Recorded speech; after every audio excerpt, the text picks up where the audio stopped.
people, they're normal folks. But what they've done is they've allowed a lot of crazy talk to just be pumped out again and again through all kinds of these media outlets.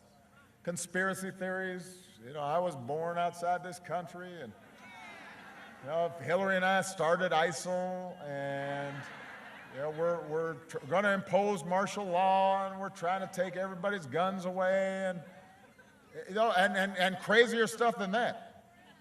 And a lot of Republican elected officials have just stood by. A lot of House members, a lot of senators, they stood by and they didn't say anything because it was a way to rile up their base, and it was a way to mount opposition to whatever we were trying to do. And over time, because a lot of the hardcore Republican partisan voters were just hearing this stuff over and over again, they started to believe it. And that's what allowed Donald Trump suddenly to emerge. Donald Trump didn't build all this crazy conspiracy stuff. And some Republicans who knew better stood by silently, and even during the course of this campaign, didn't say anything. I mean, I know that some of them now are walking away, but why did it take you this long? You said you're the party of family values. What, you weren't appalled earlier when he was saying degrading things about women? When he was judging them based on a score of are they a 2 or a 10? That wasn't enough for you?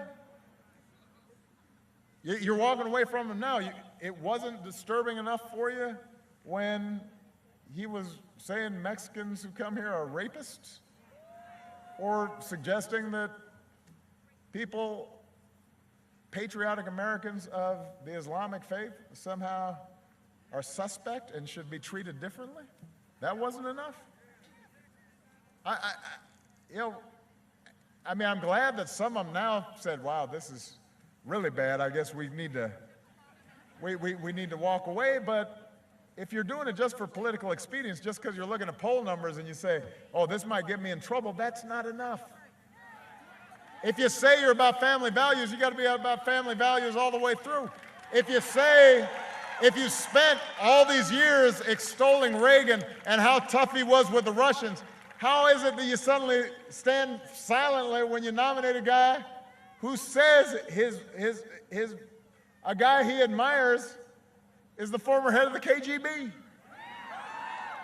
If you say that you're about the Constitution and you're opposed to what Obama's doing with executive actions, because that shows, he's a tyrant, but you're okay with a guy who says to his opponent in the middle of a debate, I'm going to throw you in jail.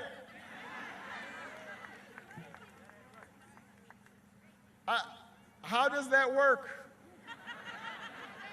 It doesn't work. And that's why I want everybody to understand what's at stake here. One of the things I've learned these past 8 years is that progress is hard. You got to battle it out, even when you have victories, like the Affordable Care Act. It's not always perfect, and you got to work to make it better. And you take 2 steps forward on something like climate change, there are going to be folks who try to push you back, and the special interests are strong. And it is true that the country is so often divided along party lines, and it's very hard to get folks to compromise. And Hillary understands all that, but what she also knows is that if you stay at it and you work hard, good things can happen. She knows that in a democracy as big and diverse as this, we can't demonize each other. We can't just refuse to compromise. Even when we're right, we got to work with other folks. She knows that you got to listen to each other and see ourselves in each other and fight for our principles. She believes that there's common ground out there. And she believes that we can and should conduct ourselves better, that our leaders are not going to be perfect, but we should aspire to at least express the decency and goodness of the American people, not our worst impulses. We should conduct ourselves with just a basic sense of what this country is about, a certain sense of dignity. And that's not always flashy. That doesn't always grab headlines. You know, that's not always the thing that will get you on the news. That's not always doesn't fit on a tweet. Politics doesn't always lend itself to that. But if we want progress, we got to work for it. Progress it doesn't always come right away, and we don't always get 100% what we want. But if we keep at it the way Hillary has kept at it, decade after decade, progress happens. And if you don't believe that, ask the 20 million more Americans who got health insurance today that didn't have it before. Ask all those auto workers right here in Ohio who had been laid off and thought their plant was going to shut down, and now they're working double shift because we're cranking out so many cars. Ask the proud Marine who no longer has to hide the husband that he loves.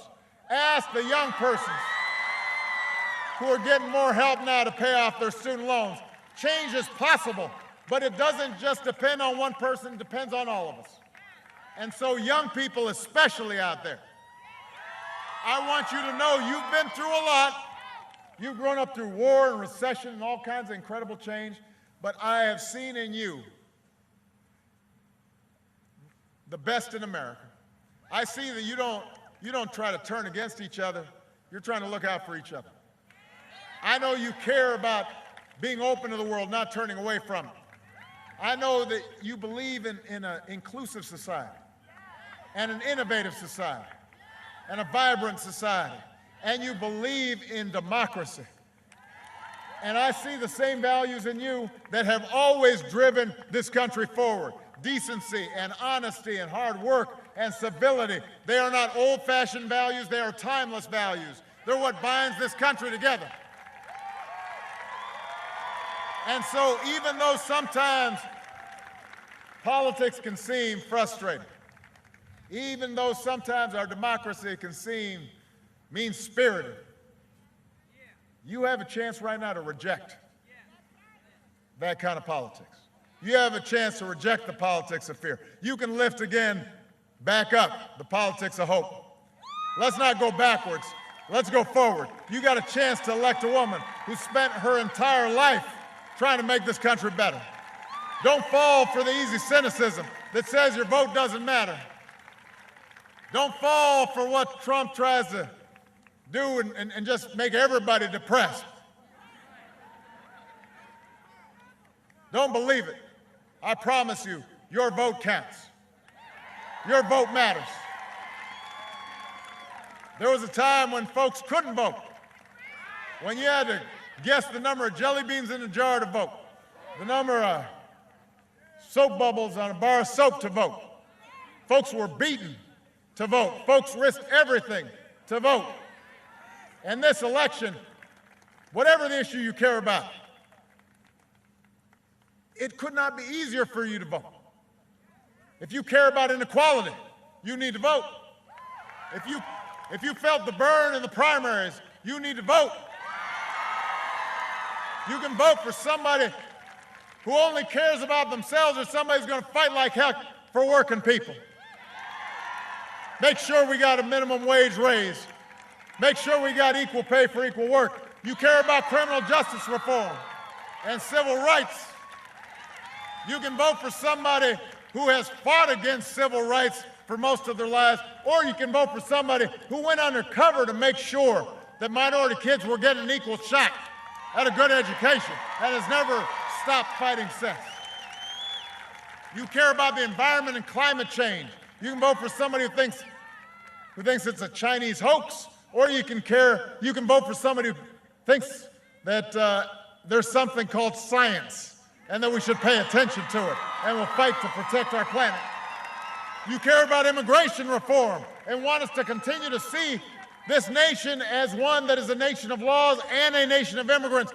Then you've got to get out there and vote.